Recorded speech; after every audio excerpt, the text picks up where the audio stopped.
Hi guys, it's me.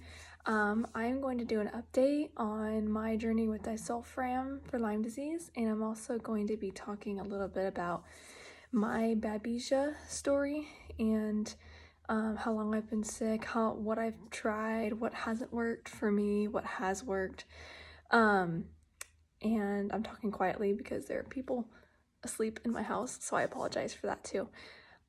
So I'm just going to kind of go over my update with you. I've been on Disulfiram since October, so that marks about 5 months, and it has kicked Lyme disease to the curb. It's done wonders for Lyme disease. I used to have really bad leg cramping, or I couldn't walk because of Lyme disease, and that's totally gone. I have had periods of going off Disulfiram and my symptoms have not returned. However, my Babesia has not gone away, and it's better when I'm on the medicine. And as soon as I go off the medicine, I have shortness of breath, tachycardia. I get episodes where I feel like I can't breathe right before I'm about to fall asleep. I feel like my body is made of lead, and sometimes even something as simple as turning the page, like of a book or something, I feel like I can't because it's like my arms are so heavy. So it was very good for Lyme disease, and it helped my symptoms temporarily with Babesia, and it may have killed off some Babesia, but I have had Babesia for 22 years, and I have 2 different strains.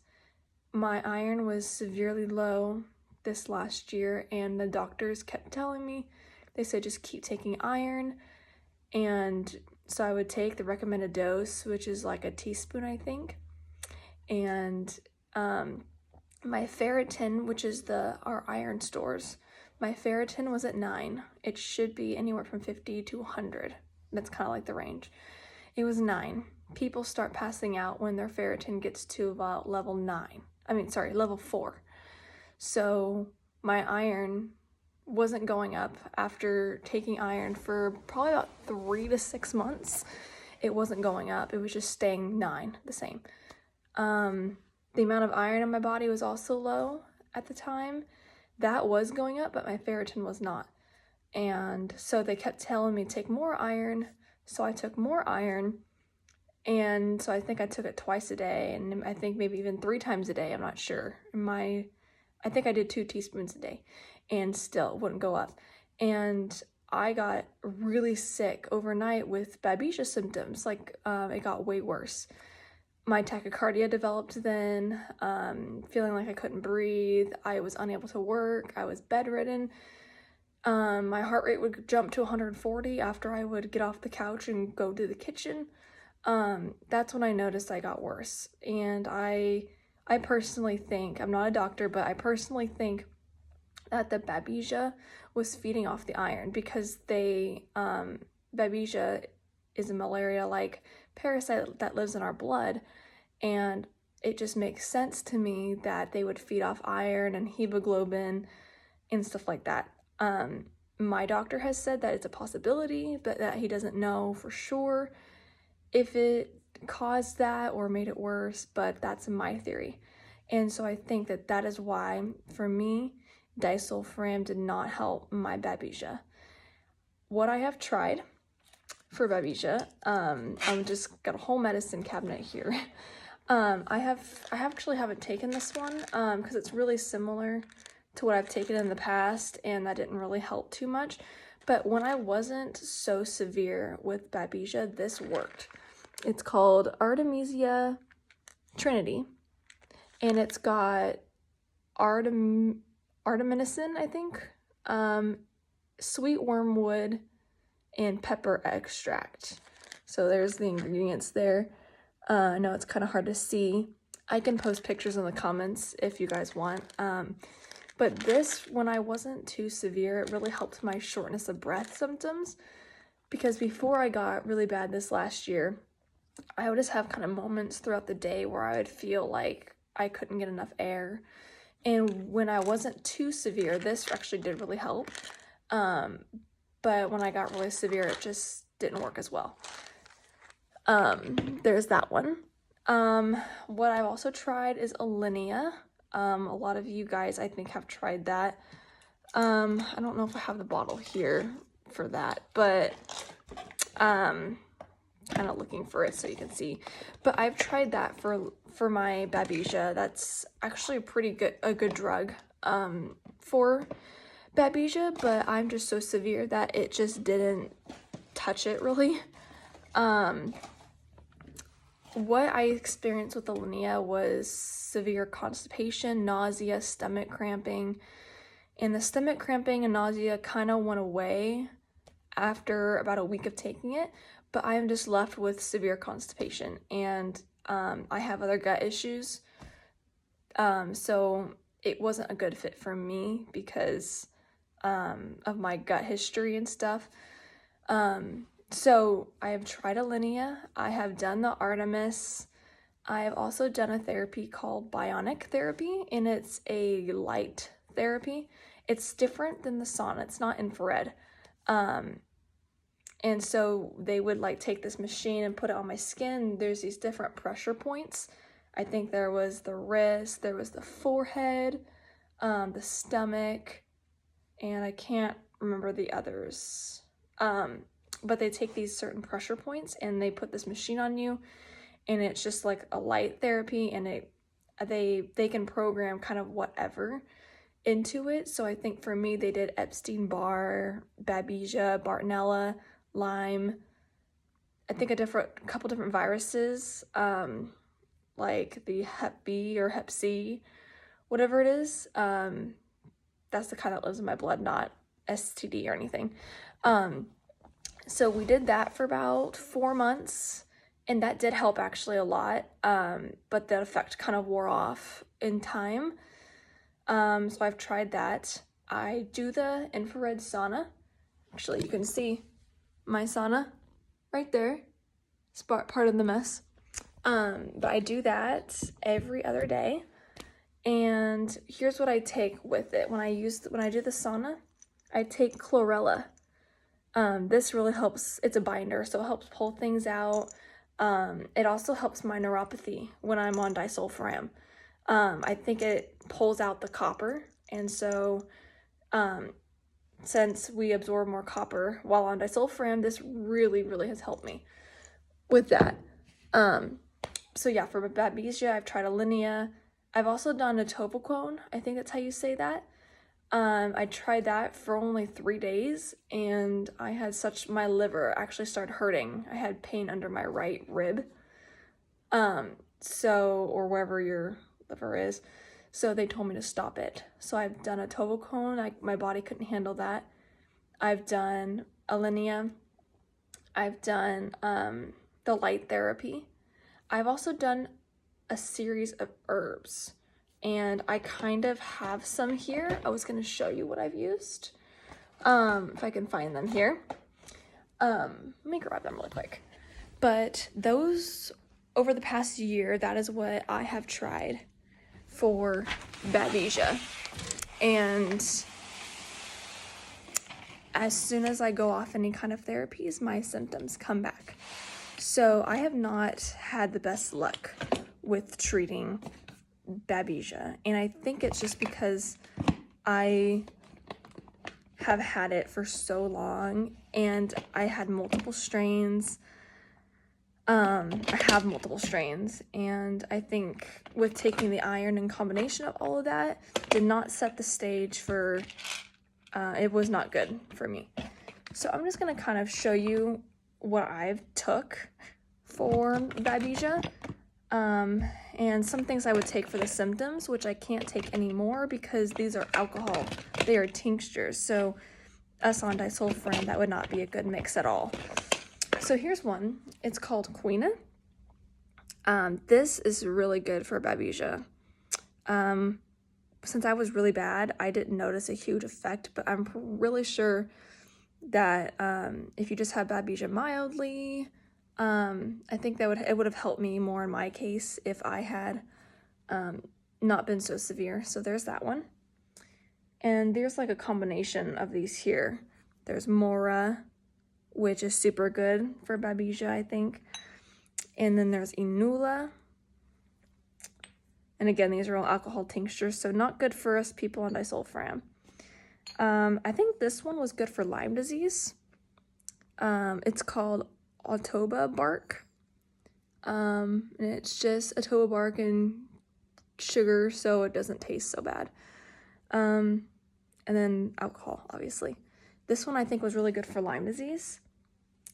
And this is a tincture my Lyme doctor actually made himself. I'm just gonna cover up his name here, but there's just called Lyme, and here are the herbs it's got in it. I can't hardly pronounce those. Again, I can take pictures if you guys want in the comments, if you're interested. This is Quintessence. This is a good one for Lyme disease. It's got Polygonum, Stephania, stuff like that. This one actually, I think I noticed die-off symptoms when I took this one, so that's a pretty strong herb. What's on this one? That's different. But yeah, those are mainly the ones that I took for my Babesia, and like I said, I was so severe that, I mean, it didn't work too well for me, but it could be different for someone else. I don't know. Here's another one here, Cumanda. That's another one that I took as well. But yeah, those are what I did. Oh, and here's the Alinea I was talking about earlier. Alinea. And that just was too hard on my gut, so I couldn't really do much of that. But that's what I've done in the past. So basically, just to kind of wrap up here, I've been doing Disulfiram for about 5 months, and I am at 250 milligrams every 3rd day. And I'm probably going to have to go back down because I've been having some neuropathy on the tips of my fingers again. That's where I get it. So I'm just going to kind of show you guys some supplements I take for the neuropathy that seem to help it a little bit, but I may have to end up going back down maybe to 225, 200. And as of right now, how I feel good with Lyme. I don't really have any Lyme symptoms. As long as I take my medicine and my dose, I do not get the Babesia headaches. I do get short of breath sometimes still, especially if I go off the medicine. If I miss a dose, I definitely feel that. But from day to day, I'm on my feet at work. I'm a technician, obviously, so I'm on my feet, and some days are harder than others. But for the most part, I feel like I can get up, have the energy, and go to work. So I don't get headaches. My shortness of breath and tachycardia are better. I don't feel so heavy throughout the day. The only time I do feel heavy and really short of breath is around a new moon or a full moon. And as we all know, parasites reproduce during those moon cycles. So I don't know about you guys, but I definitely feel worse on a full moon and even worse on a new moon. If any of you are wondering, I've always had flare-ups around those times, Babesia-wise, Lyme-wise, stomach-wise, mood-wise. I definitely feel 100 times worse during those times, and I think it just depends on how sick you are, how many parasites you have, and it varies from person to person, but for me, in my experience, I definitely find flare-ups during those times. And I also was going to share with you guys that I am still waiting for the official lab results to come back, but they think I have mycoplasma. And mycoplasma is also, it's kind of related to Babesia. Not really, it's similar in the type of parasite that it is. It's very, very, very hard to kill. They don't have a cell wall, unlike Babesia, so they're very hard to kill. And so I'm waiting on those test results. I will let you guys know. but I'm waiting on that. There's also another virus that they think I might have. It's called Coxsackie. It's a very weird name, but it's also called the hand, foot, and mouth disease. You get, I guess I had that as a child and I didn't know it. But sometimes people with Coxsackie will have heart palpitations. They'll have like cold sores in their mouths. So I'm waiting to hear on that as well. But I'm just gonna show you some supplements that I take. So for the mycoplasma, I take this, and this actually does seem to help my symptoms. It's called Amazon Myco. It's got Brazilian pepper tree, amu. A lot of these are hard to read. I can show you the ingredients if you'd like, but I get this through my doctor's office. Here's one I take for neuropathy. This one definitely helps me. It's called Boswellia photosome, and it's basically, the ingredients are Indian frankincense photosome. So it's just frankincense. It's an anti-inflammatory. It helps a lot of people with, what's the word I'm looking for? Lyme brain. Helps people with like neuropathy, inflammation, and stuff, from what I've heard. This one my doctor also gave me for neuropathy. I don't even know how you would say that. Benfotiamine, something like that. And that's like the only ingredient in it. Of course, it's got silica and triglyceride oil as listed as other ingredients. But I take this one for neuropathy, and I think that does help a little bit as well. I also take mitochondrial NRG. This is a really good supplement. This has got thiamine, which is good for neuropathy, niacin, vitamin B6, vitamin B12, magnesium, manganese, L-carnitine, malic acid, CoQ10, and this says in parentheses on that, naturally fermented, but I haven't had any problems. I know we're supposed to avoid fermented stuff, but it hasn't seemed to bother me. And it's got some other things in here, so I can, if you're interested, I think this one might be on Amazon, I'm not sure, but again, talk to your healthcare provider before taking anything new. And I also take this kind of zinc. This zinc has been really, really good for my neuropathy. I take 2 a day, and this is 30 milligrams, so that would be 60 a day. I take it with lots of food because it can make me nauseous. So I take that. For those of you with Babesia, I think my doctor gave this to me for Babesia. It's called Mimosa. I have not taken this because I'm actually allergic. We found out I'm allergic to mimosa because it's a legume. I'm allergic to legumes. So, but I've heard that this is really good for that and for parasites in general. I just can't take it because of my allergies. I'm gonna see. I also take this for detox. Silphus, and it's milk thistle. This has been really, really good for me. And I also take P5P. I don't have the bottle because I am out. I need to order some more. Some people find that this helps them with their energy, ashwagandha. I heard it's also good for hormones, for us women, and it says healthy stress response on it. And I honestly don't notice too much of an effect for me, but I've heard that some people, they swear it's life-changing. Maybe I'm being dramatic there. But another thing that I take, where is it? I think this is good for myco. I'm not sure. Molybdenum. That's also something I take. Let's see here. I also take vital salts. I'm low in potassium, so this has potassium, sodium, and chloride. I get easily dehydrated, so I take that as well. I think that's pretty much everything that I've been taking, honestly. I do take some glutathione and liposomal vitamin C. both are liposomal.